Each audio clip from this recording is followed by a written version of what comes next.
Me la abre. Sim, sim, ouço, professora. Um momentinho. Sí, sí, como no.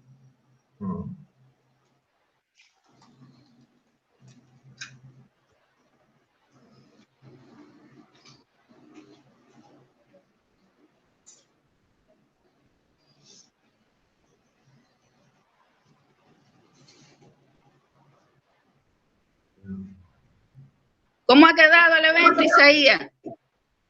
Bueno, comenzamos la mañana, esta es la apertura. La mañana, ahora es la sesión tarde que comienza con lo que hay varios eventos simultáneos están ocurriendo. Muito bem, já vamos. A Pedroso no me permitían venir, si ahora usted y Pedroso, que antes no permitió que viniera a Cachito. ¿Y entonces qué hicieron? Bueno, vamos a ver qué vamos a hacer con su evento, a ver si de mañana, cómo le podemos desplazar en otro horario. Porque era simultáneo, usted online y él presencial, a la misma hora, sí. a la misma vez. Y entonces, por eso fue a última hora, de la noche, dejar que no podía venir. Vamos a tratar de arreglar eso. Hay que buscar ahí un huequito para que mañana, a ver, o pasado. Doutor Isaías. Oi, Su. Oi, Su. Sim, podemos. Sim, já vamos começar. Sim, está à vontade todos. Sim.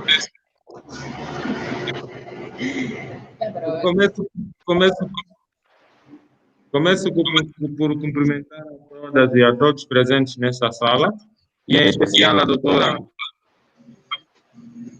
Lídia Rubio Vargas, neste evento, com o tema Arbitragem de Revistas Científicas. Uma vez que vamos aqui refletir com um tema muito importante, em que as revistas científicas poderão fazer um papel preponderante na publicação da produção científica. Então, temos aqui neste curso o professor doutora Lídia Rubio Vargas, da Universidade de Cuba. Doutora, tem a palavra. Obrigado. Sí. ¿Ya puedo comenzar? Sí, puede comenzar. Tengo una hora para la presentación.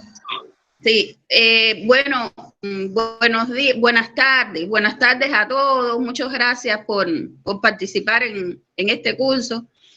Para mí es un placer compartir con ustedes algunas ideas derivadas de experiencias, más que todo prácticas, sobre las revistas arbitradas. Un tema que es de tanta relevancia hoy en la gestión del conocimiento en las universidades. Primero quiero saber, ¿ustedes me entienden? Sí, entendemos, doctora. ¿Entienden? Convivemos todos los días con... ¿Cuántas personas tenemos ahí en el salón? Por enquanto são 8, mas ainda algumas pessoas vão entrando. Ah, ok. ¿Y se escucha bien, con nitidez, lo que voy a hablar? Es mejor español. Ya. Pregunto, los que están sentados en aula, en el salón, ¿son profesores, son editores de revistas, son investigadores? ¿Qué son? Temos estudantes, professores e também editores de revista. ¿Cuántos editores tienen? Um editor, uma professora. Sim, um editor, uma professora investigadora. Mas outros estão a caminho. Outros vão chegando, vão entrando. Ya. Mi presentación está ahí, se está proyectando. Ainda não. Ah, desculpa, temos mais aqui um editor que é o José Gueleca. Obrigado. Ya. ¿Y pueden poner la presentación? Ainda não. Pero la pueden proyectar.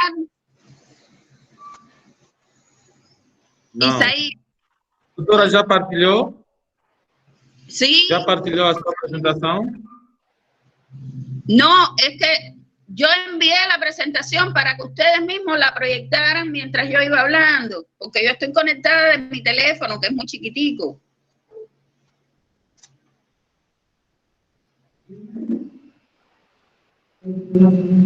Sim.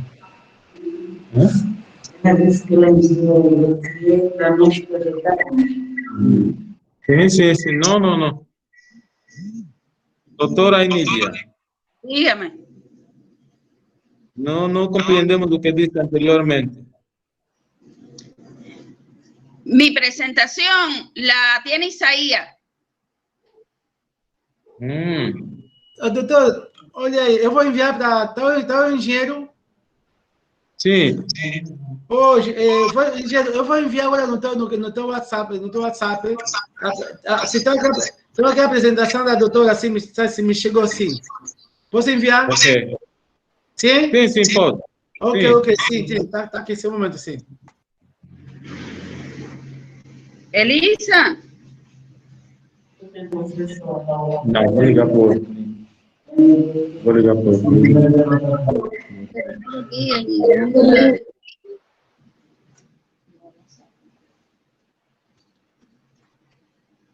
Llámame, Epi.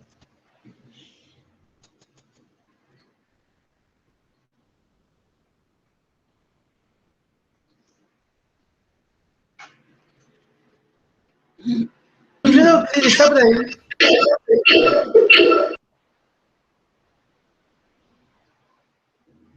Doutor Prequito. Tá o Euclides. Eu não consigo o número dele. E tem com o WhatsApp. Sim, ele vai ao encontro do doutor. Ok. No, pero ahora esto está desfocado.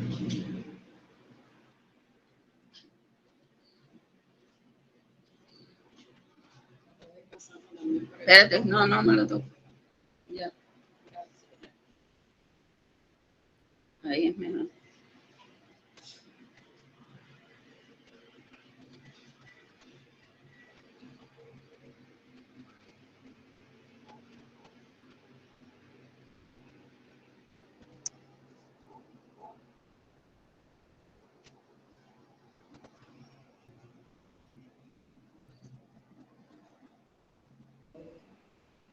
Sim, nossas sinceras desculpas pelos transtornos técnicos, como é sabido. No, eu estuve confusa. Yo pensé que era a las 10 de la mañana de aquí, de hora de Cuba, y realmente era a las 9. Oh, por...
Profe, un momentico, ya va para allá.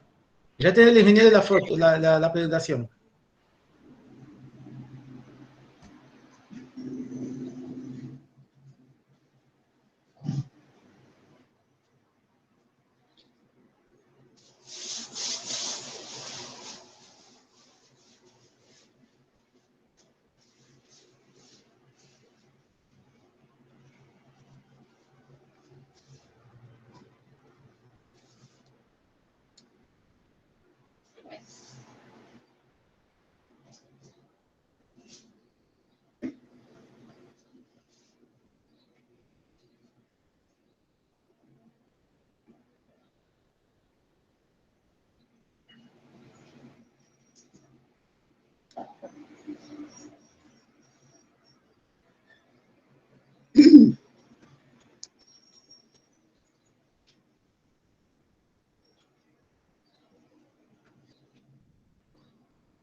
Están poniendo la presentación.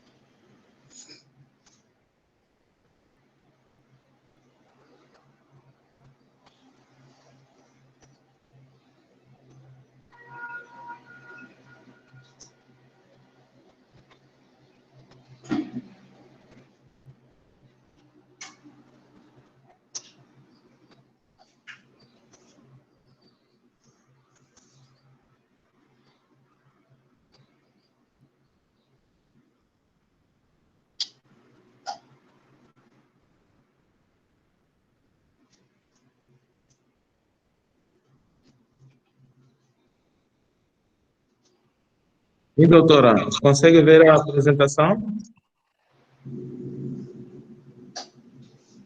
Doutora Enid? No, Não?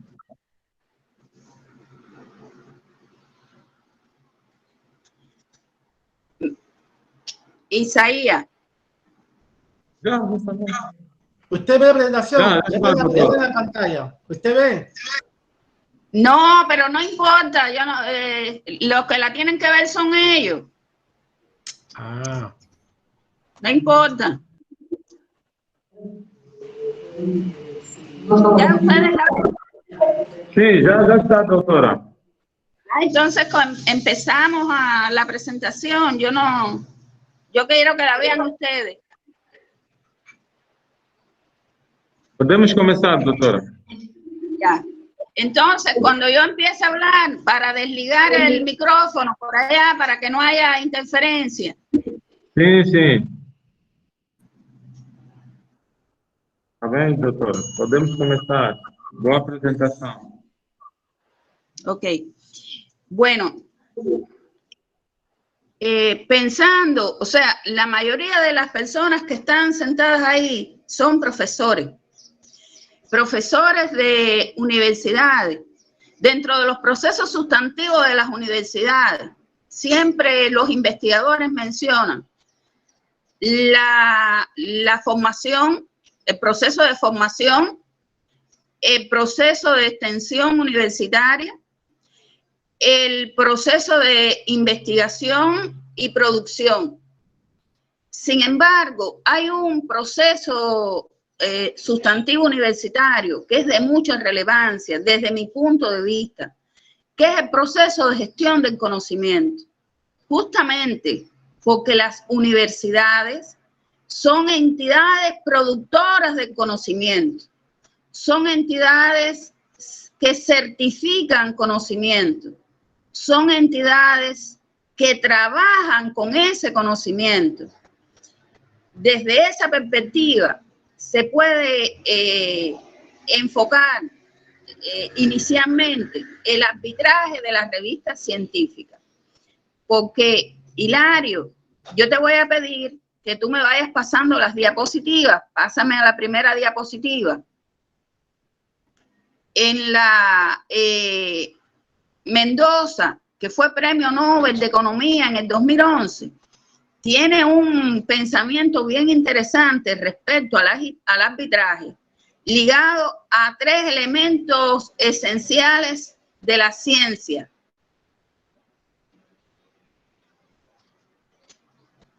Primer elemento, producir conocimiento. O sea, el primer proceso de la gestión de la ciencia es la producción de conocimiento. Pero es que vivimos en una sociedad donde la información que se genera en las plataformas de comunicación es tan alta y se produce a una velocidad tan rápida que el tema de la certificación, de la validez, de la confiabilidad de esos conocimientos pasa a un primer plano. Por tanto, ese es el segundo proceso en la gestión de la ciencia. Opinar sobre la expertez respecto a esa ciencia, ese conocimiento que se gestiona, y por último, tomar las decisiones políticas respecto al uso de esos conocimientos. O sea, que son 3 procesos básicos que están imbricados, buscando un mayor efecto, un mayor uso óptimo de esos conocimientos. Y en esos procesos de certificación de los conocimientos emerge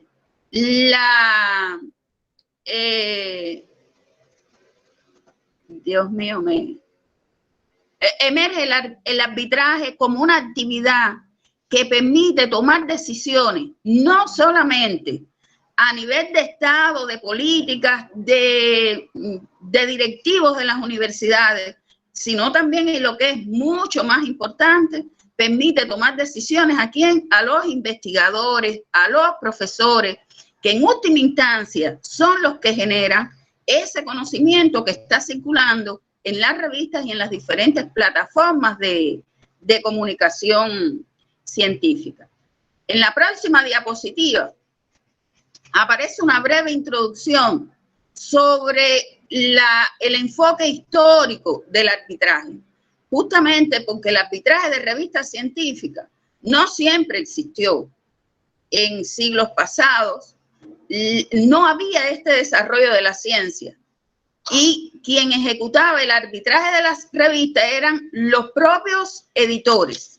O sea, no habían árbitros que decidieran sobre la calidad de los artículos que se estaban produciendo, porque los árbitros tenían los editores tenían un conjunto de conocimientos que les permitían tomar las decisiones sobre qué artículos publicar y cuáles artículos no publicar. No es hasta el 70, en la década del 70, que se instaura el sistema de arbitraje, pero quiero que observen cómo fue justamente en Europa donde nacen las revistas científicas. Espero que ustedes comprendan que esto no es un hecho fortuito. Las revistas científicas están ligadas al desarrollo de la ciencia en sociedades con más niveles de desarrollo, como el Reino Unido y Francia. Es esperable que aparezcan este tipo de revistas. Y fíjense cómo el arbitraje se hacía tipo forense, tipo estudio forense, después que ya habían salido los números de las revistas, entonces se sometían a discusión. O sea que es completamente diferente a cómo se hace hoy el arbitraje. Podemos pasar a la próxima diapositiva, donde nos estamos preguntando qué es una revista científica. Justamente porque estamos hablando de arbitraje para un tipo particular de medios. Todos los arbitrajes tienen unas reglas propias, pero en este caso estamos hablando del arbitraje de las revistas científicas. Una revista científica es un medio de registro, sistematización y comunicación de conocimiento. Y como libro de registro, entonces las revistas científicas contienen un acervo cultural de conocimiento científico que van acumulando y que son parte de la herencia cultural de la humanidad. Por eso cuando los profesores vamos a escribir un artículo científico, tenemos que pensar que es un artículo que se va a divulgar, que se va a difundir por las diferentes redes sociales y que va a llegar a tantos consumidores como uno no es capaz de imaginarse y en cualquier parte del mundo. Justamente porque una de las características de la revista científica en la era actual es que la mayoría, la gran mayoría, no quiero ser absoluta, de estas revistas tienen ediciones que son digitales y a través de las plataformas de comunicación las personas pueden acceder, claro.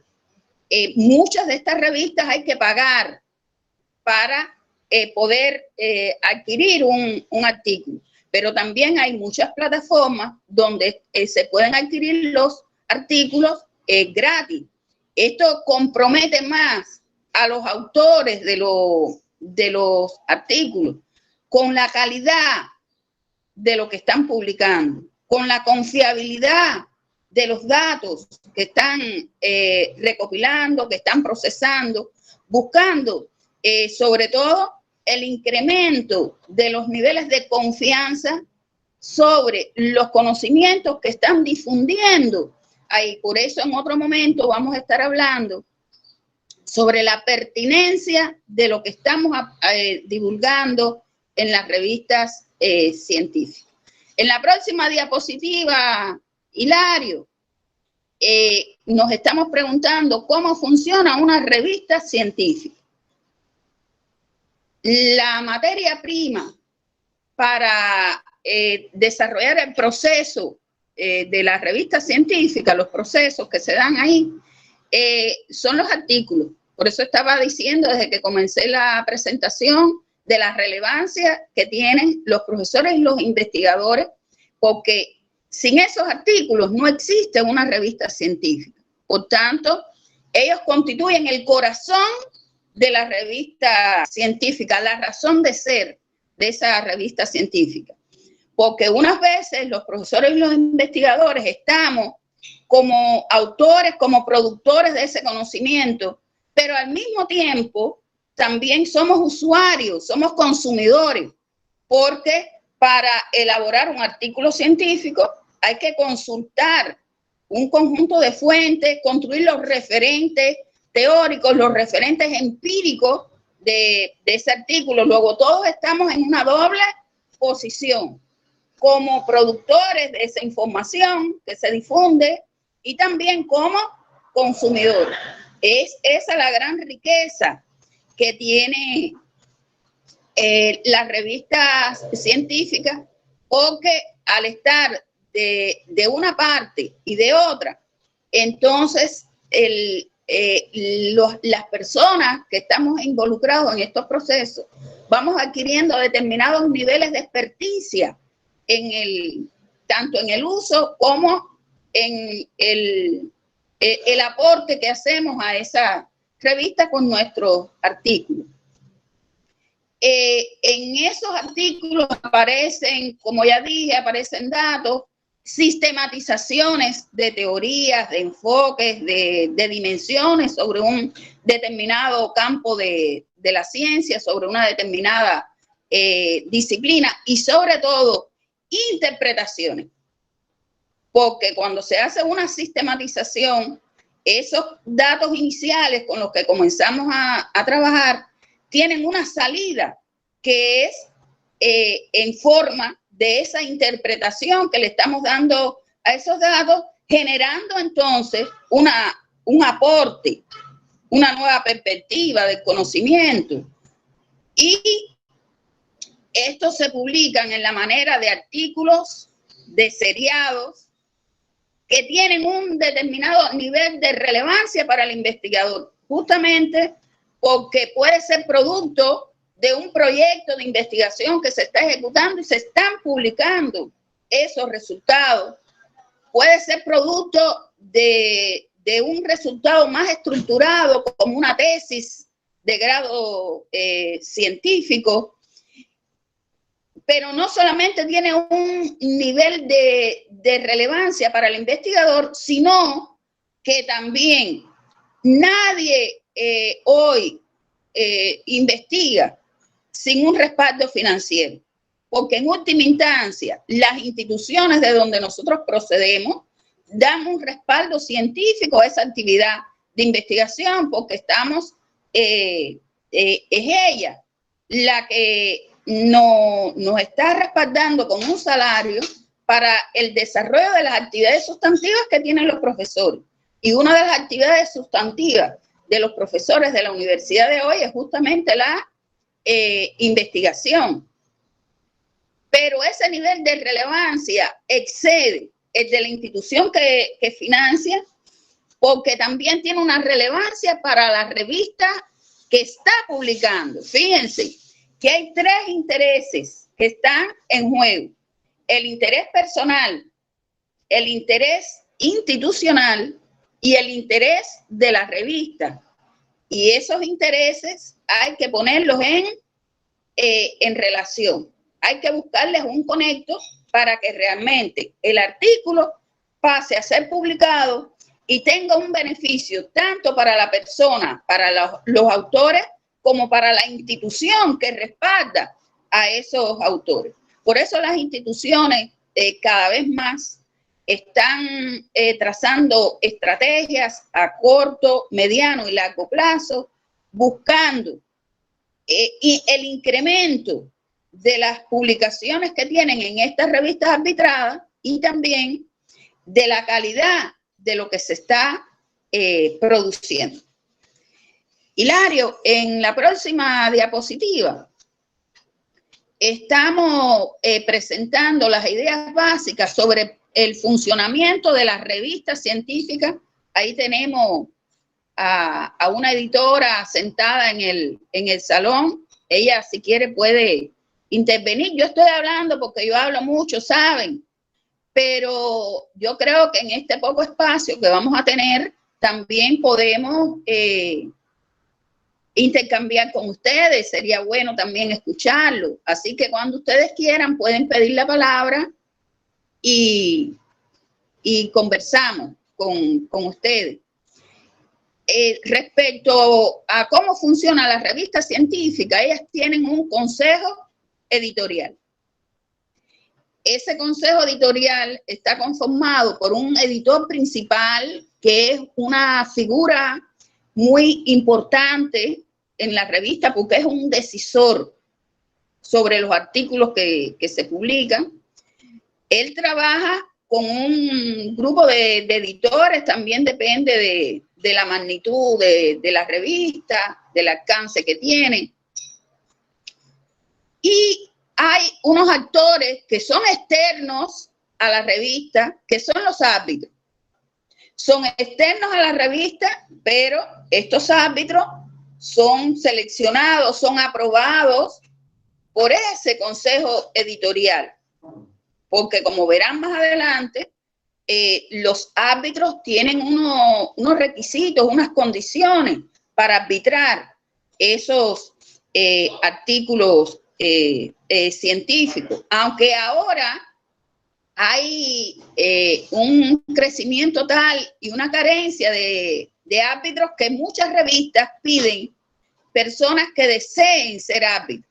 O sea, que ya no pasan a elegir los comités, los consejos editoriales, sino que solicitan a las personas, a los expertos, para que según su nivel de motivación y sus posibilidades reales, se unan al proceso de arbitraje de las revistas científicas. Hilaria, ¿me están entendiendo bien?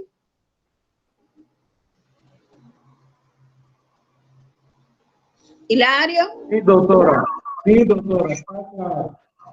Sí. La presentación está bien. Claro. Ya. Sí. Prosiga, doctora. Prosigo entonces.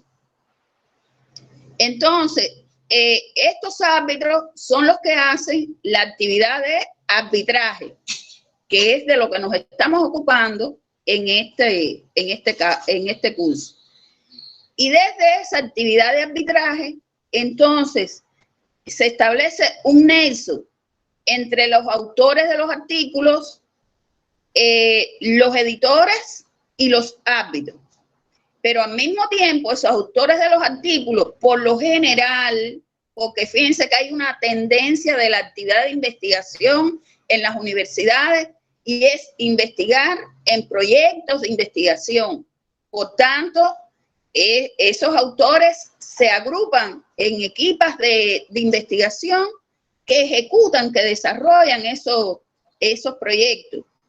Pero ¿quiénes financian los proyectos? Bueno, allá en Angola también está el Ministerio de Ciencia, Tecnología e Innovación. ¿Es así? Y esa es una de las instituciones principales que pueden estar financiando a esos proyectos de investigación, y también se presentan a concurso con mucha frecuencia proyectos, investigadores que son financiados por organizaciones internacionales, como es el caso de la Unión Europea, por ejemplo, que financia investigaciones para los países subdesarrollados. Otras instituciones, como es el caso de la UNICEF, para investigaciones sobre los niños. La UNESCO también financia proyectos de investigación, y también se engloban aquí, se imbrican aquí las instituciones que financian la actividad profesional sustantiva, como es el caso de Isaías, que es el director de ese instituto y que puede dar un financiamiento para la ejecución de esos proyectos. Y aunque no dé un financiamiento directo para la ejecución de esos proyectos, sí paga por ese concepto la cantidad de horas, por lo menos así como funciona aquí en Cuba. O sea que la revista científica funciona con actores internos, que son los del consejo editorial, y con unos actores externos. Y la revista tiene que buscar sus propios mecanismos para establecer una comunicación dialógica, una comunicación sistemática, fluida, con esos actores externos, que son los que lo proveen de la materia prima para organizar los números de la revista.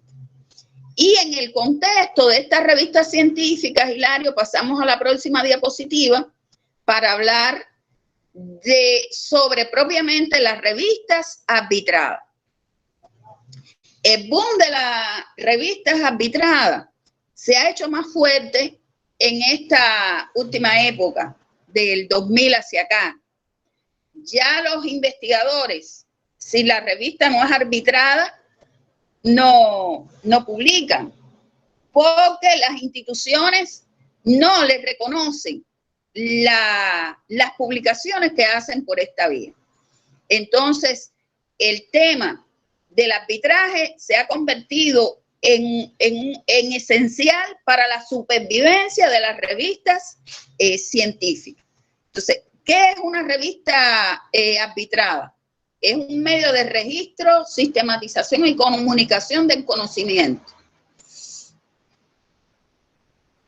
Todas las instituciones universitarias divulgan información que se publica en estas revistas arbitradas, porque como ya había dicho, ellas constituyen uno de los clientes más fuertes que tienen las revistas arbitradas. También están los centros de investigación, los centros de desarrollo, instituciones no gubernamentales, pero es que la universidad es la institución que más fuerza tiene en esta divulgación del conocimiento y en los usos de ese conocimiento. En la próxima diapositiva, Hilario, entonces tenemos una definición que me gusta más sobre las revistas arbitradas, porque sencillamente una revista arbitrada es una revista que somete a arbitraje a cada uno de los artículos que publica.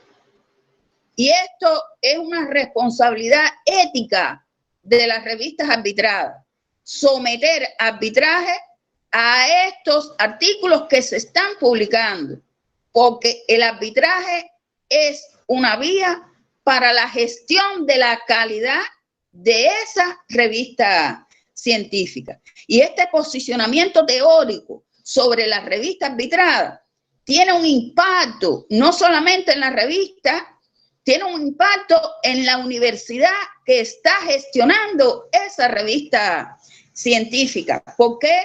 Porque le da mayor credibilidad, le da mayor visibilidad y le da puntaje para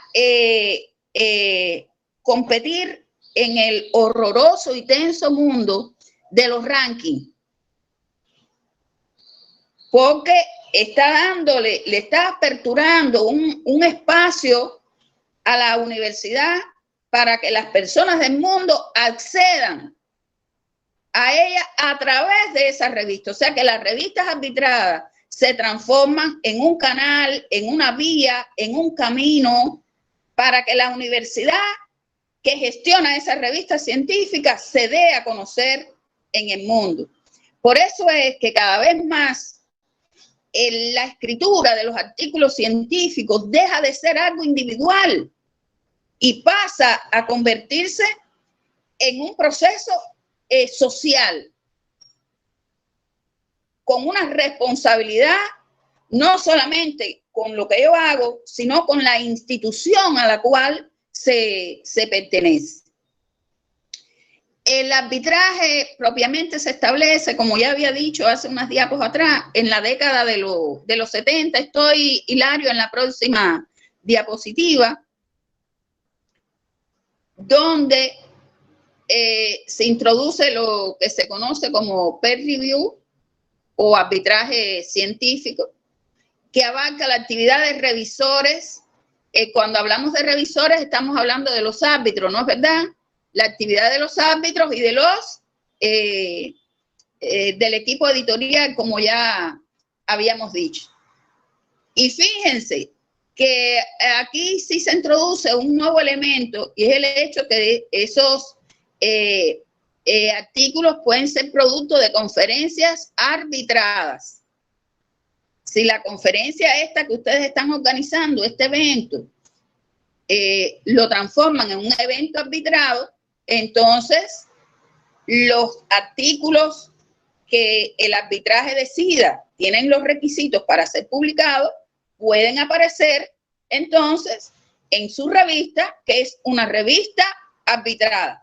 Pero fíjense cómo primero tiene que pasar por ese proceso de revisión para entonces convertirse en un artículo publicable en su revista. No puede ser que todos los artículos, todos los trabajos que se presenten en su evento sean seleccionados inmediatamente y publicados. ¿Por qué? Porque pierde calidad la revista y deja de cumplir el principio básico de ser una revista arbitrada. Por favor, Hilario, estoy en la próxima diapositiva, hablando ya directamente de los árbitros, porque si estamos hablando de revista arbitrada es porque hay unos árbitros que ejercen esa actividad de arbitraje. ¿Quiénes hacen el arbitraje? ¿Ya está en pantalla esta diapositiva?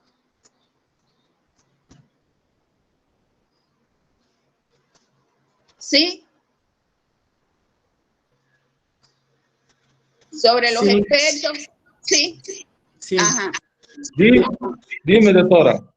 Ya, entonces ahí en pantalla ustedes están observando el conjunto de requisitos que deben tener esos expertos que son seleccionados como árbitros. Fíjense que el primer requisito que deben cumplir es ser un experto en el tema. Si ustedes tienen una revista de gestión universitaria, los árbitros tienen que ser profundos conocedores de la gestión universitaria. O sea, ese es el primer requisito. Pero, ¿sí?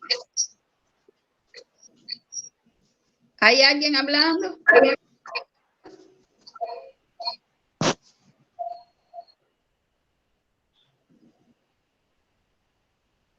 Hilario, ¿alguien quiere decir algo?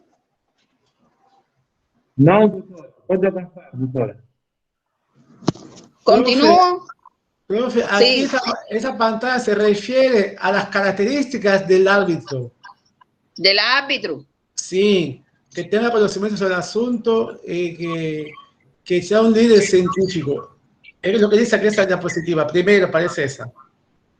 De eso estoy hablando. Sí, sí. Ya. O sea, que tiene, pero no solamente ser un líder científico, también tiene que tener experticia en redacción de artículos científicos, justamente porque él va a sancionar, va a emitir un juicio valorativo. Entonces tiene que tener experticia en la escritura, en la publicación de artículos científicos, porque la redacción del artículo se normaliza, se rige por un conjunto de normas que son internacionales en el uso del técnico del vocabulario, en la estructura del artículo. O sea, hay un conjunto de normas que tiene que conocer el árbitro para poder evaluarla en otro. Por eso es que es importante que para ser árbitro usted tenga una experiencia en la redacción de artículos que haya publicado en revistas arbitradas, que conozca el proceso por dentro. Pero sobre todo, el arbitraje es algo que se hace gratis, que no se paga.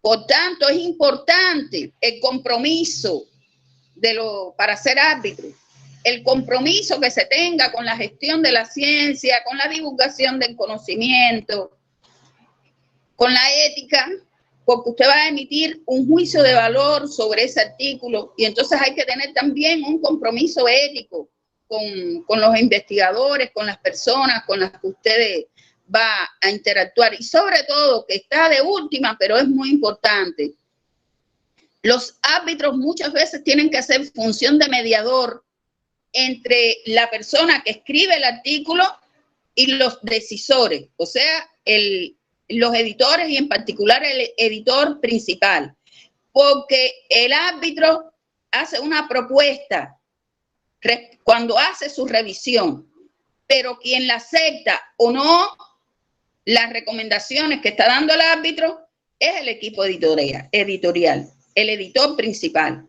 Entonces, muchas veces este árbitro tiene que mediar entre los autores y el consejo editorial para que llegue a buen término, para que se cumplan los objetivos al mismo tiempo de la revista y los objetivos de la persona que está tratando de publicar sus resultados en esa revista. Fíjense cuán importante es una correcta selección de los árbitros para que funcione de forma adecuada la revista. Y ahora, Hilario, sí estamos pasando a la próxima diapositiva. Aquí Arakaki presentó un conjunto de características de los árbitros que aparecen ahora en pantalla.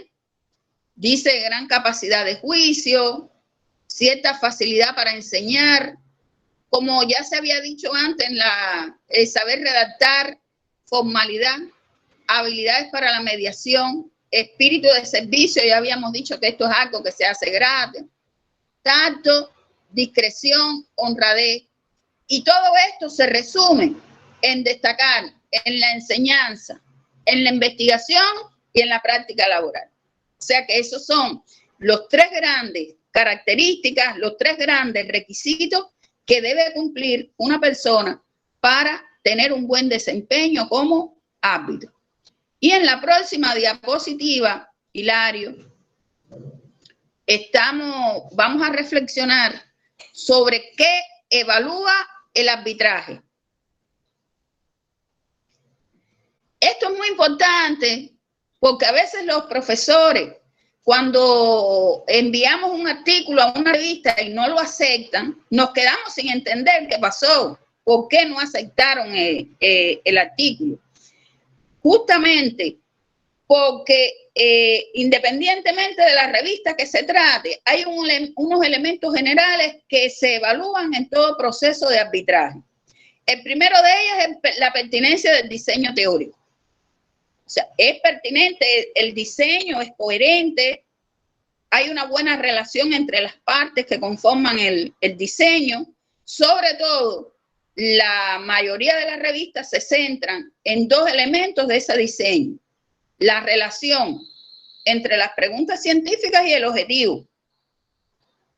Porque en esas respuestas de las preguntas científicas es que se da el cumplimiento del objetivo. Entonces tiene que haber un ligamento, tiene que haber una coherencia entre esas preguntas y el objetivo que nos estamos proponiendo, que fíjense, no tiene ni que ser declarado abiertamente. Aún sin ser declarado abiertamente, cuando se comienza el proceso de revisión de arbitraje, el experto identifica esa relación entre uno y el otro. En general, hay autores que deciden por hacer una presentación más abierta del diseño teórico-metodológico de su constructo científico, y es uno de los elementos que son evaluados en ese arbitraje. Como ya había dicho hace un rato, la redacción de los artículos, que el reconocimiento nacional e internacional que se le da a ese estilo de redacción, si lo cumple, si no lo cumple, y la metodología que se emplea para describir los resultados. O sea, tiene que ser una metodología que genere conocimiento científico y que al mismo tiempo sustente un proceso de investigación científica. Y sobre la base de esa metodología, ¿cuáles son los aportes que hacen los resultados? Porque lastimosamente mucha de la información que está circulando hoy a través de diferentes artículos científicos son reproducciones de otros artículos. ¿Por qué? Porque no se utiliza adecuadamente el método de sistematización, sobre todo en el área de las ciencias sociales. Se discrimina mucho hoy la calidad de lo que estamos publicando, porque muchos autores no llegan a dar un aporte en lo que están publicando. Las ciencias exactas, las ciencias naturales tienen mejor delimitada esta situación, pero en nuestro campo, en nuestro ámbito, eso hoy todavía es un problema. También las referencias que utilizamos, porque hay una tendencia hoy a exigirle a los autores que citen bibliografía de los últimos años, de los últimos 5 años, buscando actualidad. Es cierto que el conocimiento hoy envejece muy rápido, pero hay que buscar un equilibrio en las referencias que utilizamos, porque hay clásicos que no podemos dejar de mencionar. Y en esto, como sabemos que el arbitraje evalúa las referencias que se utilizan, los profesores, los investigadores comienzan a ganar experticia y empiezan a utilizar determinados canales que permitan, al mismo tiempo que cito los clásicos, también mantener una actualización de esas referencias que estamos utilizando. Y a veces se cita los clásicos a través de algún autor de más actualidad, o se decide citar al clásico limpiamente con su fecha, pero ya saber que hay que ir estudiando, determinando la cantidad de bibliografía que voy a utilizar, que no es de actualidad. Fíjense cómo, bueno, ya aquí estoy hablando del curso del doctor Pedroso, que para redactar ese artículo científico, entonces hay que buscar ese equilibrio donde predomine, equilibrio no, ese predominio de la información que se va generando en los últimos años, pero al mismo tiempo manteniendo el enfoque histórico de evolución, de desarrollo que ha tenido ese campo disciplinar sobre el cual se está disertando en ese artículo científico. Observen que cada vez hay que tener mayor pericia en la redacción del artículo científico para que tenga una mejor evaluación por parte de los árbitros que van a evaluar el artículo. Y por último, el cumplimiento de las normas éticas de la revista. O sea, que todas las revistas tienen un conjunto de normas éticas que publica el Consejo Editorial, y que del mismo modo que hay que seguir las normas de redacción que también publica ese equipo de editorial, tenemos que atender a esas normas éticas de la revista, porque son evaluadas por el arbitraje. Hilario, en la próxima diapositiva ya estamos reflexionando ya no en el qué evalúa, sino en el cómo evalúa el arbitraje. Primero, hay una tendencia a la revisión por pares. Revisión por pares que puede ser de diferentes naturalezas. Cuando hablamos de revisión por pares, es que hay dos expertos que están evaluando su artículo. Ahora, ¿qué puede suceder? Cuando se habla de revisión por pares ciegos, significa que los revisores, uno no sabe que el otro está revisando también el artículo, o sea, ninguno de los revisores tienen conocimiento de la actividad que está haciendo el otro, y el autor del artículo no sabe quiénes son sus revisores, por eso se le llama por pares ciegos. Ahora, está la revisión por pares, pero de tipo transparente, que todos se conocen. Los dos árbitros tienen conocimiento de que están arbitrando ese artículo, y también los autores conocen quiénes son los que le están revisando, o sea, no conservan oculta la identidad. Pero en los últimos tiempos ha proliferado también un tipo de arbitraje que se le llama revisión abierta. Esta revisión abierta funciona bajo principios de la web 2.0, o sea que es colaborativa y se hace posteriori. O sea, después que ya está la publicación, se sigue arbitrando el artículo. ¿A través de qué? De las opiniones, de los comentarios de los usuarios. Incluso los usuarios pueden escribirle al autor del artículo sus comentarios, sus sugerencias, y es más todavía, el autor puede hacerle modificaciones al artículo inicial y volverlo a presentar a la web. O sea, esto desde mi perspectiva es una muy buena oportunidad, porque a veces uno escribe un artículo y después se queda con el sentimiento de que pudimos haber hecho esto de esta forma, de aquella forma, justamente porque nosotros vamos transformando el pensamiento científico, nosotros vamos enriqueciendo nuestro caudal de conocimiento, y este tipo de arbitraje por revisión abierta entonces da la posibilidad de una mejor comunicación entre los autores, y diría yo poéticamente, porque Isaías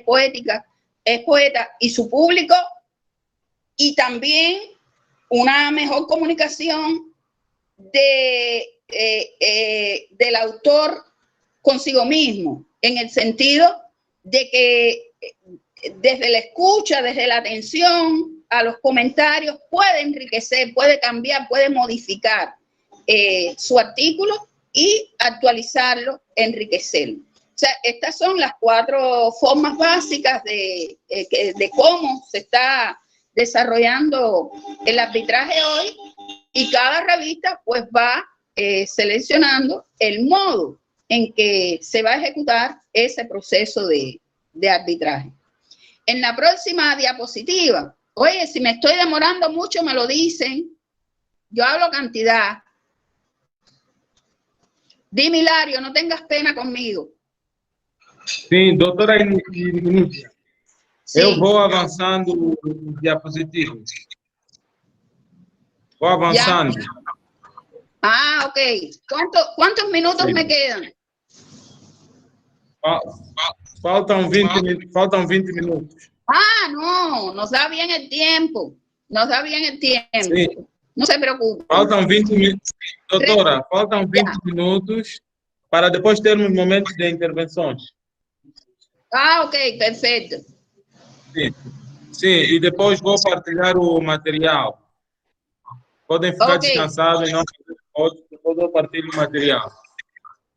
Ok, Elisa, traemos ya, continúo. Continua, doutora, continua. Avanzo, ok. Respecto a las fallas, miren que nosotros tenemos la costumbre de hablar de las cosas buenas del arbitraje, que fueron las que estuve hablando, de los tipos de arbitraje. Pero primero, los árbitros son personas con sus valores personales, con sus actitudes, con una ideología, ¿ve? Con unas características propias. Cada ser humano es un ente irrepetible, tiene sus características. Y esto trasciende al proceso de arbitraje. Óiganme, aquí en La Habana está haciendo un calor horroroso. Esto trasciende al proceso de arbitraje. Por tanto, hay una base subjetiva en la evaluación de los árbitros. Y más en el área de las ciencias sociales, donde las diferentes escuelas pedagógicas tienen sus puntos de vista, tienen sus sistemas de principios, sus enfoques, y eso puede afectar al proceso de arbitraje. O bien porque el autor no siga el punto de vista del árbitro, o bien porque el árbitro no entienda el punto de vista del autor. Pero indudablemente, esto es una de las grandes fallas que tienen los procesos de arbitraje. Yo le digo a ustedes, los que son profesores, tranquilos, puede ser que ustedes presenten un artículo para publicar en una revista y se lo rechazan. No importa. Lo presentan a otra revista. ¿Por qué? Porque muchas veces este arbitraje es subjetivo. Y eso le ha pasado incluso a premios Nobel. Con el tema del ácido cítrico, por ejemplo. Cuando se presentó el artículo a una revista arbitrada, fue rechazado. No se lo publicaron. Esto creó una crisis en el mundo de las revistas arbitradas. Porque después ese resultado resultó premiado y fue rechazado por revistas arbitradas. Quiere decir, yo puse me mandaron un mensaje. Yo puse mi correo ahí en la presentación, me parece. Si no, yo se lo dejo al final. Y una de las fallas, acuérdense que habíamos dicho que los árbitros son mediadores. ¿Por qué?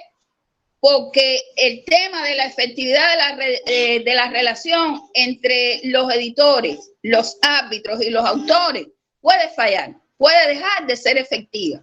Y esta es una de las fallas que puede tener el proceso de arbitraje de las revistas científicas. Sin embargo, en la otra diapositiva estamos hablando sobre los beneficios que trae a los autores. Publicar en revistas arbitradas es importante porque da nivel de confiabilidad de los resultados. Yo estoy investigando aquí en Cuba con un grupo de investigadores. Cuando lanzamos a la palestra del mundo de la ciencia, de la producción del conocimiento científico, nuestro artículo, estamos teniendo con ese arbitraje que se nos hace un patrón sobre el cual nosotros podemos evaluar lo que estamos haciendo. ¿Qué opinaron los árbitros? Aun cuando no acepten el artículo, es importante, porque tuve un criterio de evaluación de nuestro trabajo, pero al mismo tiempo también se produce un intercambio que enriquece, que nos ayuda a mejorar la actividad que estamos haciendo, que nos permite identificar cuáles son nuestras debilidades, hacia dónde tenemos que reorientar la mejora, y sobre todo nos apertura a los profesores hacia el intercambio con otros investigadores. ¿Por qué? Porque como ahí está incluso publicado nuestros datos profesionales, podemos entonces comenzar a intercambiar con otros investigadores del área que nos contactan pidiendo una determinada información complementaria. O sea, se da una apertura hacia los procesos de internalización y externalización del conocimiento. Ahorita habíamos hablado de la gestión del conocimiento y ahora estamos entonces ligando el arbitraje de las revistas a los procesos de internalización y externalización de ese conocimiento. Y en la próxima diapositiva, Hilario, estamos hablando ahora de beneficios, pero para la institución. Yo siempre insisto mucho en que la actividad científica, la actividad de investigación, el impacto no es personal. Los beneficios, sí, tenemos unos beneficios personales, pero es que lo fundamental es hacer crecer el capital estructural de la institución, los activos intangibles, el patrimonio cultural de la institución, y en la medida en que los profesores, los investigadores, que son los recursos más poderosos que tiene una universidad, estén aportando a ese capital institucional, entonces estamos trayendo beneficio a esa institución. En la próxima diapositiva es una pregunta que quiero que le estoy haciendo para hacer crecer en los profesores, en los investigadores, la certeza de que las revistas científicas, sin ellos, no son nadie. Porque mantener la vitalidad de una revista científica depende, en primer lugar, de esos profesores, de esos investigadores, que son los que aportan la materia prima para que puedan mantenerse los números. Fíjense que hasta que yo no tengo un banco, hasta que la revista no tiene un banco de artículos para ir evaluando, para ir analizando, para ir publicando, no tiene un posicionamiento, porque a veces entonces para terminar el artículo, el número todavía me faltan los artículos o no reúnen la calidad requerida. O sea, que ese género discursivo particular de las comunidades académicas, con ese reconocimiento tácito de las formas de escritura científica, son los que están decidiendo hoy, en última instancia, la vitalidad de esas revistas científicas. Por eso vuelvo a insistir en la necesidad de fortalecer el claustro de profesores e investigadores para que puedan rankearse, para que puedan puntearse en esas revistas científicas, y al mismo tiempo que le dan vitalidad a ellas, también tengan la posibilidad real de competir con el resto de los investigadores que están inmersos en ese proceso de publicación. En la próxima diapositiva, Hilario, estamos hablando de los géneros que se reconocen. De los géneros no voy a hablar mucho, están ahí en la diapositiva. Nada más me voy a detener en el último de los géneros, justamente porque en la mayoría de la bibliografía este género no aparece, el informe de arbitraje. Fíjense que ya hoy el informe de arbitraje se está reconociendo como un género científico. Lo que es muy peculiar, porque es un género que no se difunde, es un género que el informe de arbitraje es para uso ¿de quién? De los editores. Y también se le da conocimiento a los autores, o sea, es usado por un pequeño, es compartido solamente con un pequeño grupo de personas.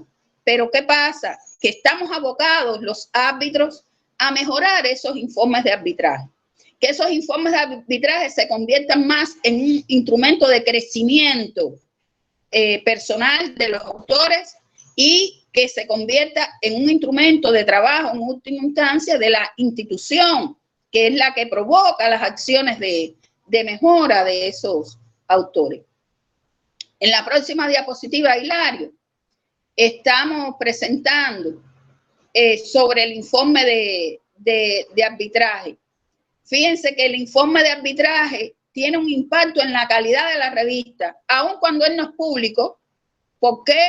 Porque esos informes, incluso hay revistas que en los consejos editoriales, al menos cada cierto tiempo, analizan las tendencias de esos informes de arbitraje, cuáles son los principales señalamientos, los resultados de esos informes de arbitraje, qué tendencia tiene, cuáles son los comportamientos tendenciales que tienen los árbitros. O sea que esos informes de arbitraje se transforman en un instrumento de trabajo muy importante, sobre todo para los editores.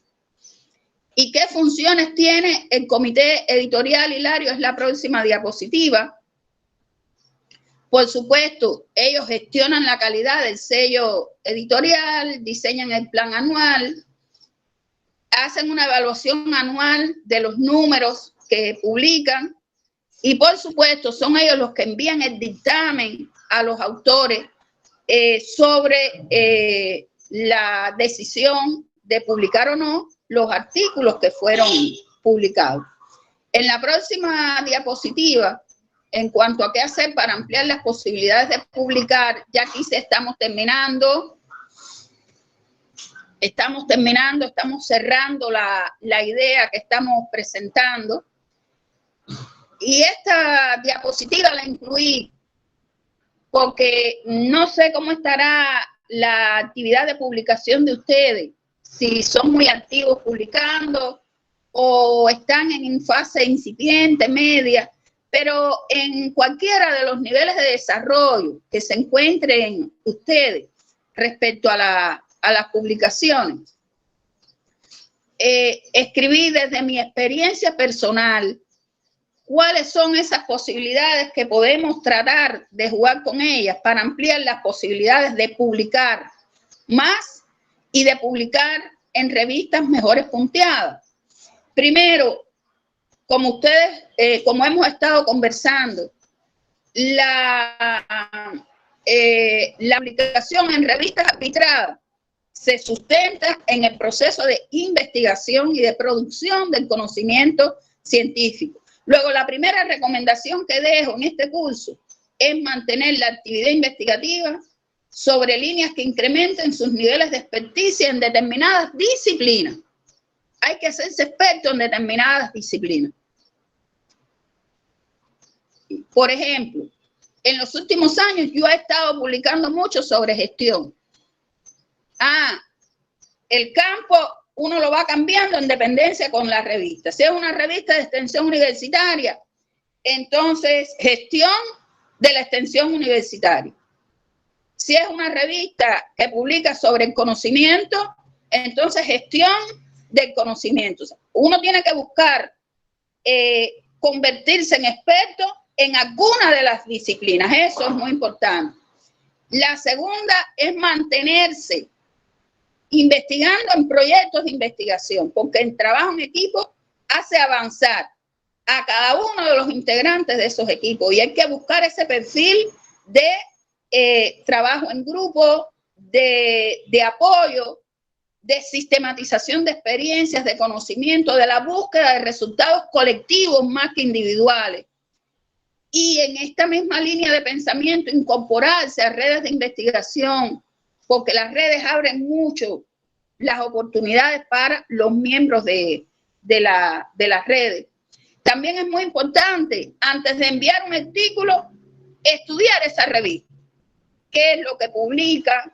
Las tendencias, los niveles que tienen esos artículos para elegir el tipo de resultados que voy a presentar a la revista y tener una mayor posibilidad de que me acepten el artículo. Y como una cosa más concreta de esto que les estoy conversando, es estratificar esos artículos. Decir, este es un resultado parcial, quizás lo puedo mandar a una revista de menor impacto. Esto es un resultado ya de una tesis, el resultado completo. Si estoy proponiendo un modelo, es el modelo. Entonces vamos a buscar una revista de mayor impacto, porque voy a tener más posibilidad de ganar con este resultado que está más coherente, que está mejor trabajado en esta revista, que si mando un resultado parcial. O sea, hacer un estudio del resultado que yo voy a publicar y del tipo de revista al cual lo debo mandar. O sea, estas son las últimas ideas que, a modo de conclusiones, que le quería transmitir, sobre todo porque a veces los profesores piensan que no es de interés de ellos conocer el proceso de arbitraje de la revista. Sin embargo, he tratado en esta breve exposición de ubicarlo en la necesidad de estudiar los procesos de arbitraje como una condición, como un requisito para aspirar a incrementar la cantidad de publicaciones, porque es que ese arbitraje es el que me va a permitir a mí que los editores acepten o no el artículo que estoy intentando publicar, y al mismo tiempo voy a hacer una mejor contribución al patrimonio cultural de la humanidad, al patrimonio cultural de las instituciones de nuestro universo. Gracias por escucharme, y estoy aquí escuchándolos ahora ustedes. Hilario, Isaías. Gracias, doutora. Muito obrigado pela apresentação brilhante. Um tema muito interessante para professores, editores, como é o meu caso e o caso do doutor Sapalo, editor-chefe da revista. Deixa eu ver aqui, da revista. Depois o doutor Sapalo terá a oportunidade de melhor se apresentar. Mas dizer que a doutora Rubio Vargas, professora da Universidade, foi muito produtiva, uma apresentação muito clara, onde fica claro a gente tem uma na participação do conhecimento científico, também deixou claro quem são os revisores e os seus papéis. Mas para não roubar o tempo e estragar a apresentação da professora, queria dar a palavra agora aos demais intervenientes que aqui estão comigo na sala e aos colegas que estão online. Mas vamos priorizar. Quem quiser fazer uma pergunta ou um comentário, pode levantar a mão e eu darei a palavra.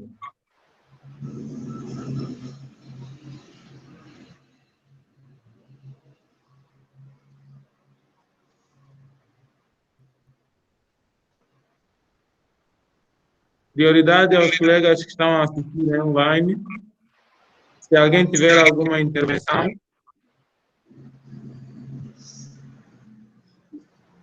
pode levantar a mão, pode ir aí num dos ícones, levantar a mão e eu darei a palavra.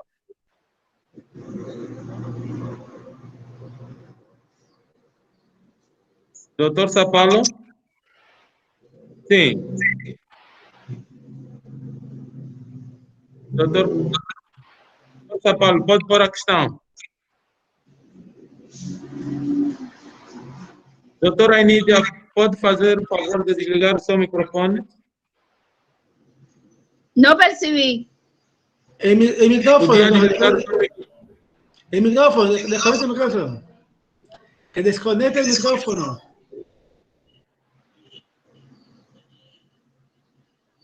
Sí. Que desconecte el micrófono, está haciendo interferencia. Sí.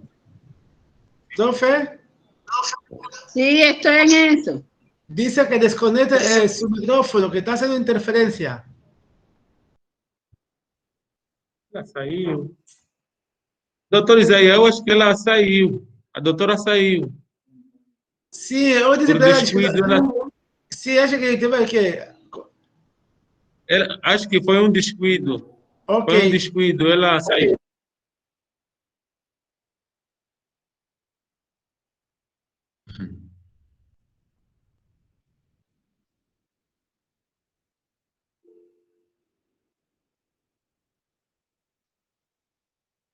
É tão interessante, não é? Não. Aprender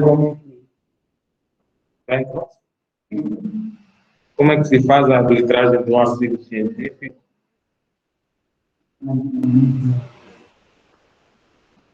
Doutor Sapalo e doutor Gueleca, estamos audíveis?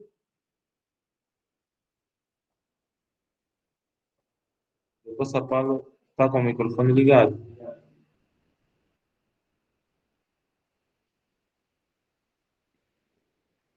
Como se faz uma arbitragem?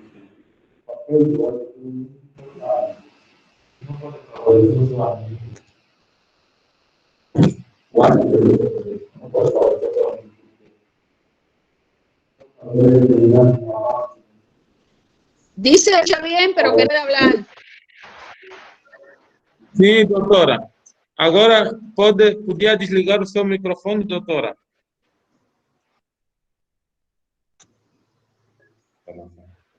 Vamos avançar. Doutora, temos aqui duas questões. Ok. Doutora Inídia, temos duas questões de estudantes do terceiro e quarto ano. Ok. Sim, a primeira questão é: quando é que estamos perante uma arbitragem científica? A segunda questão é: quais são as etapas que se seguem para que os professores elaborem um artigo científico? Ya. Tem aqui primeiro duas questões para responder. ¿Me Compreendeu, escuchan? doutora? Sí, ¿me escuchan? Sim, estamos a escutar. Ya. Mira, sobre la primera pregunta es relativo, repítemela. A primeira pergunta: quais são as etapas para a elaboração de um artigo científico? Ok, empezamos por ahí. Primero decirle que este curso es de arbitraje de revista, no de elaboración de artículos científicos. Pero como estos procesos se ligan, igual vamos a responder esta pregunta, aunque no fue lo que preparamos para la conferencia. Sobre todo porque se trata de una pregunta hecha por estudiantes, que nosotros estamos dentro de nuestra actividad profesional, tenemos que incorporar el proceso de preparación de los estudiantes para elaborar artículos científicos. La primera etapa del proceso de elaboración del artículo científico es justamente trabajar en la... antes de decirle, esto hay que ligarlo con la diapositiva que se presentó de qué evalúa el arbitraje. Por ahí es por donde vamos a empezar.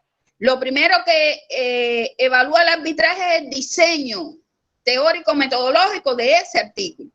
Justamente esa es la primera etapa que tiene que cumplir el que elabora el artículo. O sea, buscar los elementos de ese diseño teórico-metodológico.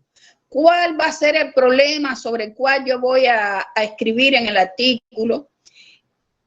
¿Cómo voy a enfocar ese problema? O sea, las preguntas científicas, y buscar la relación entre lo que voy a hacer y lo que quiero conseguir. Ahí en esa relación es que unido a la impronta social, a la relevancia, a la importancia del artículo, es que el autor comienza a elaborar las primeras ideas, las ideas preliminares sobre el artículo que vamos a elaborar. O sea, esa sería la primera etapa. Evidentemente ya tendríamos que tener identificada una situación problemática sobre la cual vamos a escribir. Y esta, diría yo, es la etapa más importante que tiene la elaboración del artículo. ¿Por qué? Porque aquí es donde nosotros tenemos que tener claridad sobre qué cosas yo pudiera estar aportando en esa temática. ¿Cuál es el perfil que voy a incorporar? ¿Qué conocimientos serían los que yo pudiera enriquecer sobre esa temática? Porque cuando estamos hablando de identificar una situación problemática, recuerden que esa situación se identifica a través de dos métodos básicos, de dos vías básicas. Una aproximación por la vía empírica, o sea, qué está pasando en mi institución, qué está pasando en el contexto profesional donde yo me estoy desarrollando, y una segunda visión que viene por vía teórica. O sea, en las publicaciones que están saliendo, en el conocimiento científico que se está divulgando, ¿qué es lo que está saliendo sobre ese tema y qué cosas son las que están faltando? ¿Por qué? Porque en el qué está faltando, qué hay y qué falta, es donde entonces vamos a comenzar a estructurar las ideas sobre la respuesta científica que le vamos a dar a esa situación problemática. Por eso es que esa primera etapa es tan importante en la investigación.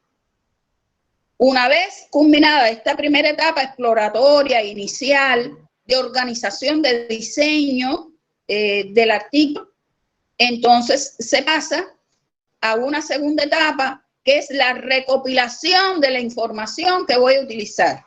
Que ya estuve estudiando alguna información para la organización del diseño teórico metodológico, pero entonces ahora empezamos a trabajar en esa información, sobre todo la identificación de las palabras clave. ¿Por qué? Porque buscar hoy en las fuentes de internet requiere también experticia. Y entonces hay que buscar cuáles son las principales bases de datos que están hoy publicando información de relevancia sobre el tema. Muchas veces lo que hacemos es utilizar el Google académico. O sea, entrar a Google académico ya con ese listado de palabras clave, que esas palabras clave las identificamos en ese proceso de diseño teórico metodológico, y empezamos entonces a rastrear fuentes con esas palabras clave. Hay un detalle que a veces nos exige mucho el dominio del inglés a los profesores, a los investigadores.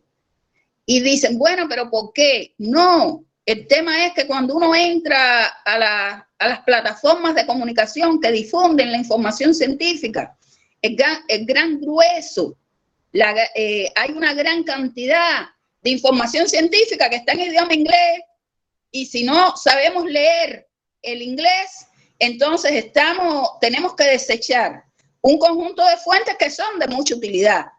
Por tanto, en ese proceso de escritura de los artículos científicos, aunque no lo digamos formalmente, miren, tiene que haber una etapa de los profesores, de los investigadores, que tiene que ser estudiar el idioma inglés para acceder a esos artículos. Porque a veces, por ejemplo, en portugués, que es la lengua materna de ustedes, no abunda tanta información como si la hay en inglés, porque ese es el idioma universal. Y entonces, a partir de ahí, uno hace las búsquedas en la fuente a través de Google académico, delimitar etapas, o sea, yo la quiero de 2000 en adelante, después vamos restringiendo del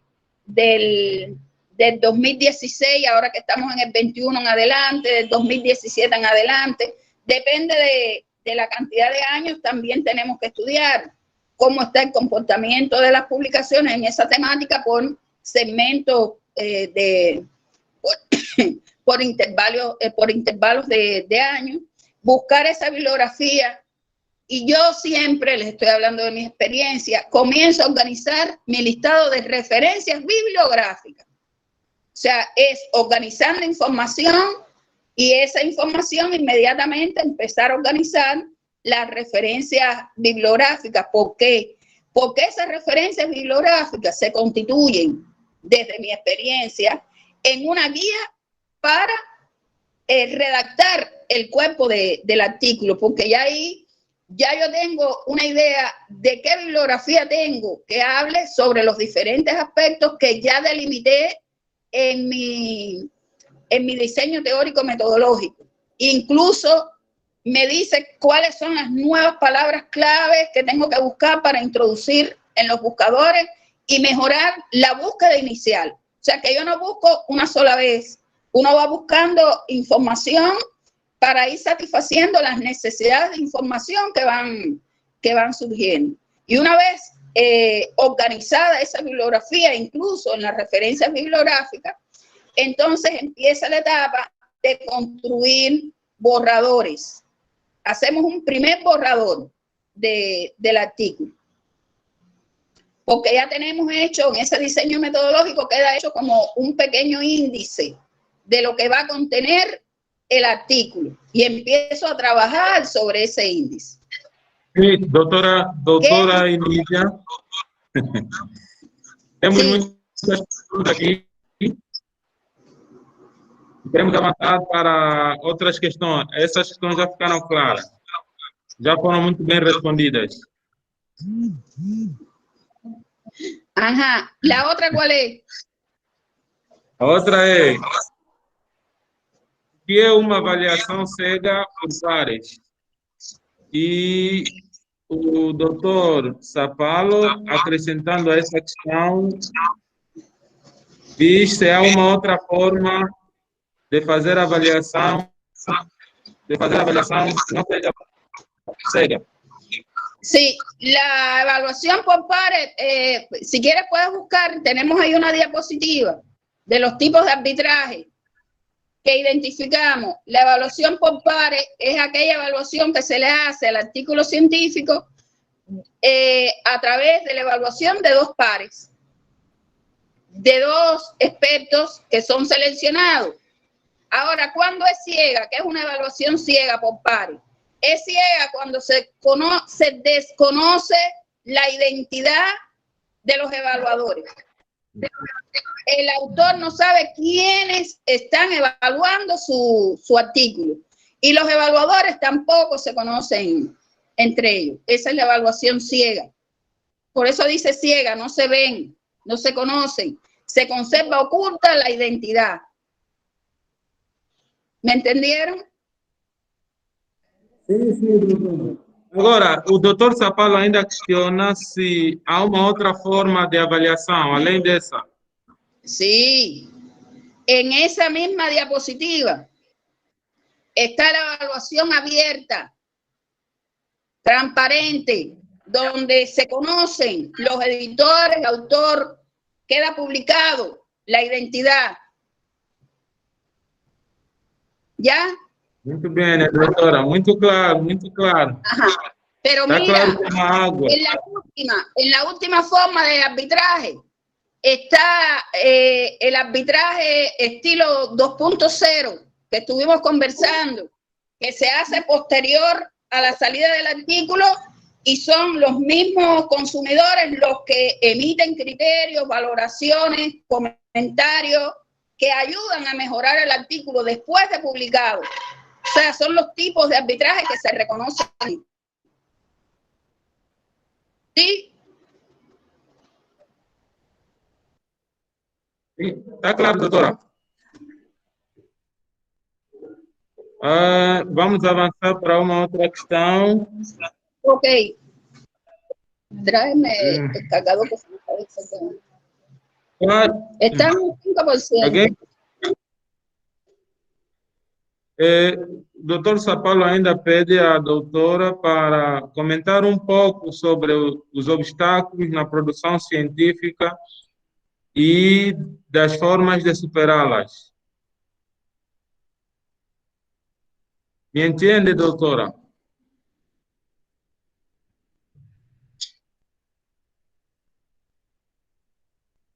Doutora, entendeu a questão? A ver, vuélveme a decir.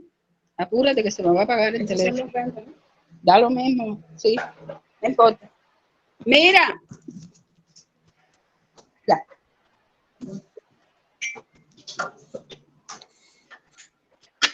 Es que se me estaba apagando el teléfono. Déjalo que caiga el piso. Sí. Déjalo que caiga, no importa. A ver, dime ahora, Hilario. Sim, podia falar um pouco sobre os obstáculos na produção científica e das suas formas de superação? Sí, los obstáculos siempre son muchos. El primer obstáculo tiene que ver con lo subjetivo. Estuve hablando brevemente sobre eso en la conferencia y es el tema de que el evaluador no logre captar la esencia de las ideas que está planteando el artículo, que no logre avisorar el alcance de la novedad del artículo, del aporte que está haciendo ese artículo.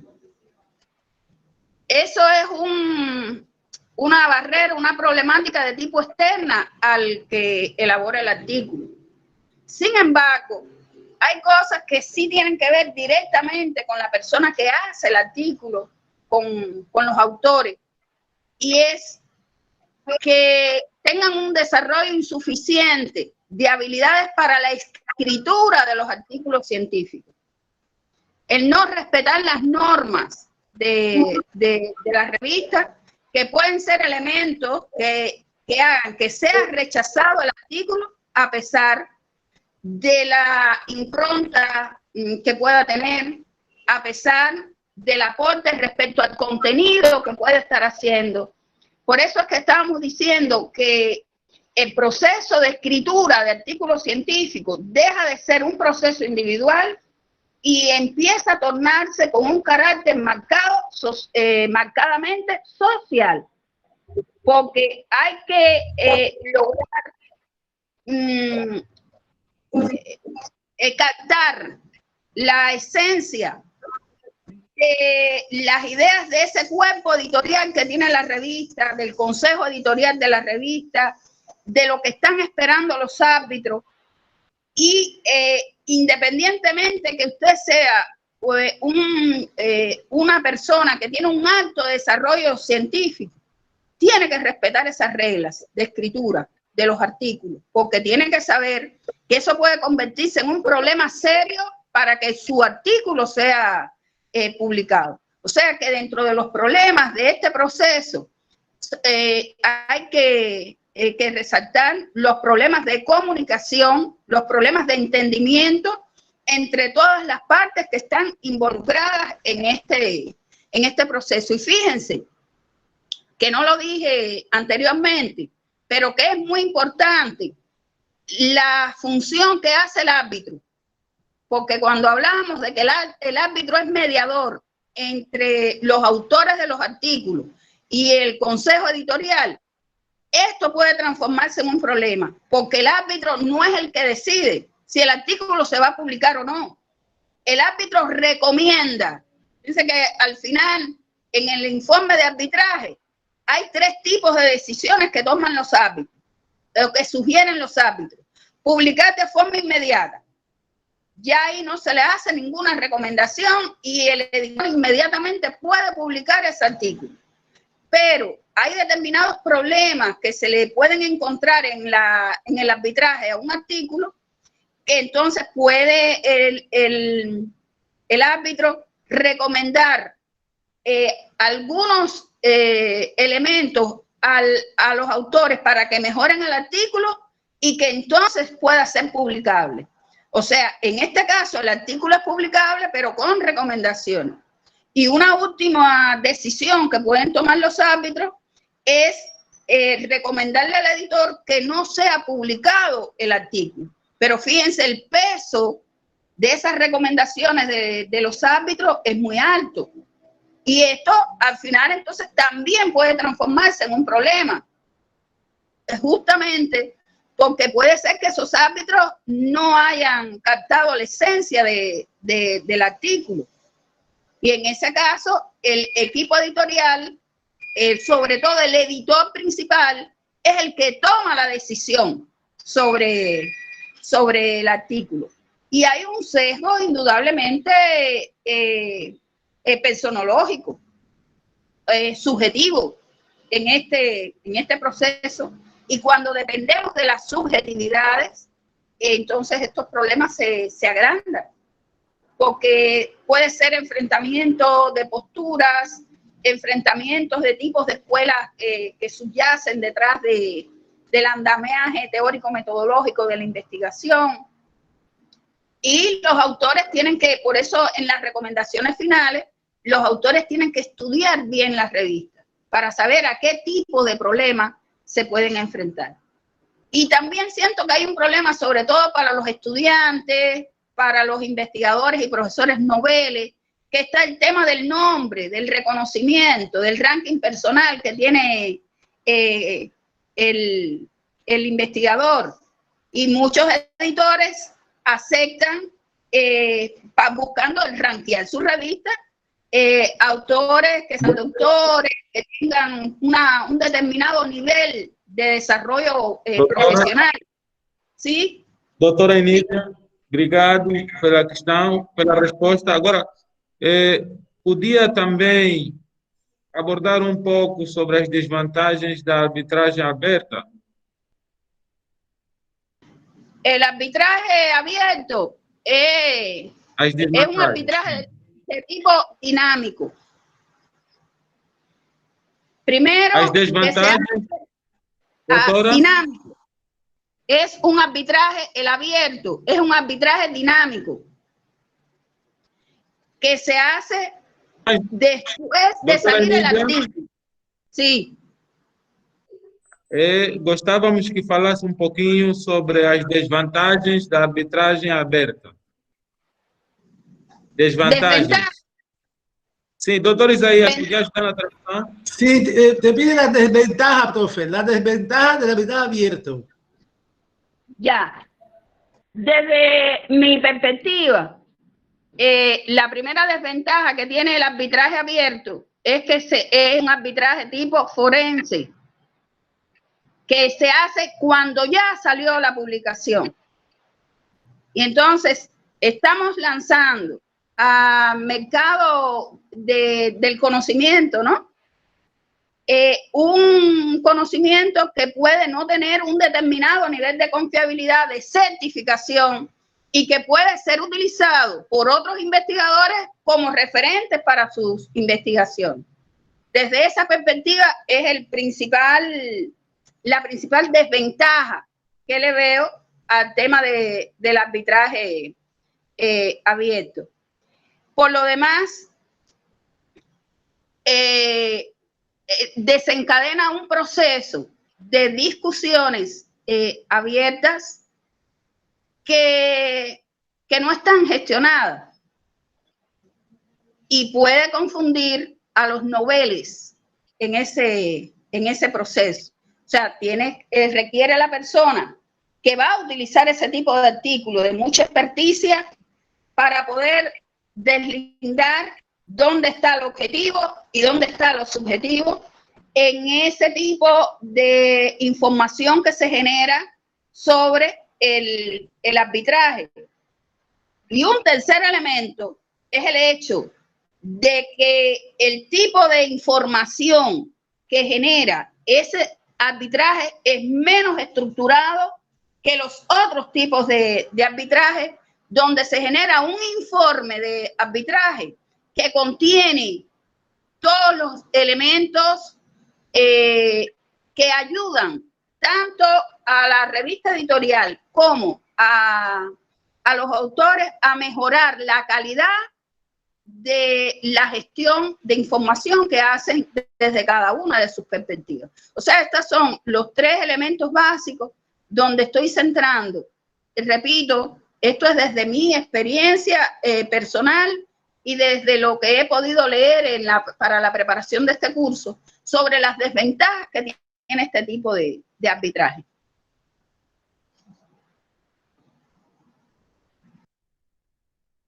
Doutora, ficou muito claro, está clara a resposta. A última questão, quais os critérios de seleção de árbitros, uma vez que eles jogam um papel bastante importante na produção e publicação do conhecimento científico, um instrumento de trabalho muito importante na opinião e decisão de política. A doutora podia comentar um pouquinho mais sobre a seleção de árbitros ou os critérios de seleção de árbitros? É a última questão. Obrigado. Sí.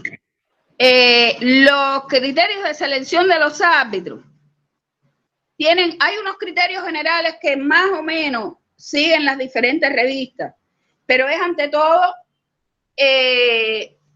varía de unas revistas a otras. Pero el primer criterio, y que sí siguen todas las revistas, es el hecho de que el árbitro tenga un reconocimiento nacional e internacional sobre ese tema que va a evaluar, sobre la disciplina en particular. No es lo mismo un artículo de pedagogía que lo evalúe un ingeniero a que lo evalúe un graduado de pedagogía. Por tanto, el perfil del árbitro respecto al perfil de la revista tiene que coincidir, y ese es uno de los primeros criterios que se utilizan, buscar personas reconocidas en esa ciencia, en esa disciplina. Junto a este tema del conocimiento a profundidad de la disciplina, aparecen otros criterios de selección de los árbitros que tienen que ver con los valores personales, con el comportamiento ético de ese posible árbitro, que tienen que ver con la experticia que tiene en la escritura, porque para evaluar tenemos que ser conocedor de la actividad. Y si usted apenas tiene actividad como autor de artículos, entonces ¿cómo va a evaluarlo? O sea, que tiene que tener un dominio de cómo se escriben los artículos científicos para poder emitir criterio de evaluación, y por tanto eso pasa a ser un criterio para la selección de los árbitros, y que tiene que ver con el prestigio del árbitro en cuestión, porque todo el mundo no escucha con la misma atención una sugerencia, un criterio, depende de la persona que lo esté emitiendo. Por eso el respaldo de quién es la persona que está evaluando es tan importante y pasa a ser un criterio importante de selección del árbitro. Y tiene también un criterio el acoplamiento entre las líneas editoriales de la revista y las líneas esenciales de investigación que maneja ese posible árbitro o candidato para ser árbitro de la revista. Fíjense que siempre hay un consenso entre el consejo editorial y el que se va a designar como árbitro, buscando también la disposición a colaborar. Por tanto, esa disposición pasa a ser otro criterio para la selección de los árbitros. ¿Sí? Muito obrigado, doutora Inília. Foram questões muito pertinentes que ressaltaram mais uma vez a importância desse tema, arbitragem de revistas científicas. E, como estamos mesmo já em crise de tempo, vou conceder também alguns minutinhos à Sua Excelência, do professor Dr. Isaías Domingos Simão, para algumas considerações. Doutor Isaías. Obrigado, doutor Periquito. Alguns minutinhos. Sim, de fato, sim. Apreciei imenso a exposição da doutora. Eu também estive nesse curso, foi que eu tanto paguei. Por quanto nós temos sido tanto feito trabalho de arbitragem na nossa revista. E, de fato, com esse curso, nos permitiu dar mais aspectos teóricos, nos permitiu termos mais com relação à tarefa que nós temos feito na nossa revista, visto que também eu sou membro do Conselho Científico da revista angolana de extensão universitária. Exatamente foi por isso que me inscrevi, no sentido de poder ter, do ponto de vista teórico, mais argumentos e fazer melhor, mais consciente a nossa tarefa na nossa revista e manter as qualidades, como bem disse a doutora, no tanto e o ranking que nós pretendemos. Apenas isso, tanto, mais uma vez, tanto parabenizar a doutora Inília.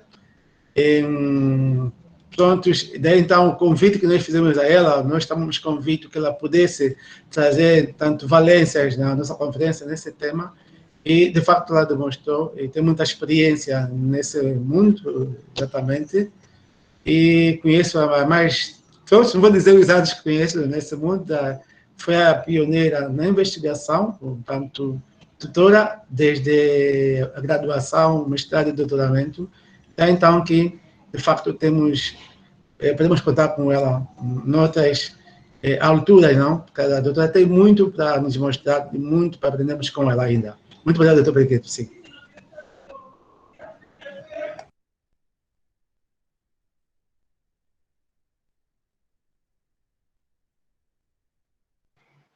Doutor, terminei, doutor. Sim. Sim. Muito obrigado mais uma vez, doutora Inília. Foi um grande prazer partilhar consigo esse tema bastante importante, uma vez que se trata de arbitragem de revistas científicas.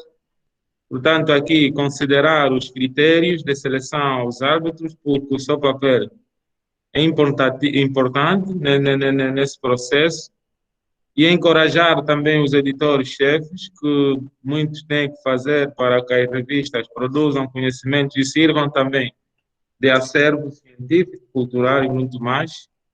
E dizer que aos participantes da sala, muito obrigado pela vossa presença e pelas vossas... Também foi um grande prazer. Desejamos a todos uma boa continuidade do nosso evento. Muito obrigado, doutora Inília. Bueno, muchas gracias a ustedes por compartir este espacio. Y aquí estamos en otro momento. Realmente no llega a ser un curso, es muy breve. Podemos pues seguir intercambiando. Bueno, tiene mi correo. Él les puede dar el correo para continuar el intercambio después. Un abrazo a todos. Un abrazo, doctor. Gracias. Gracias, profe. Espera, ¿pueden? Me voy a desligar. Abrazos a todos. Sí. Mil gracias, doctora. Gracias. Gracias.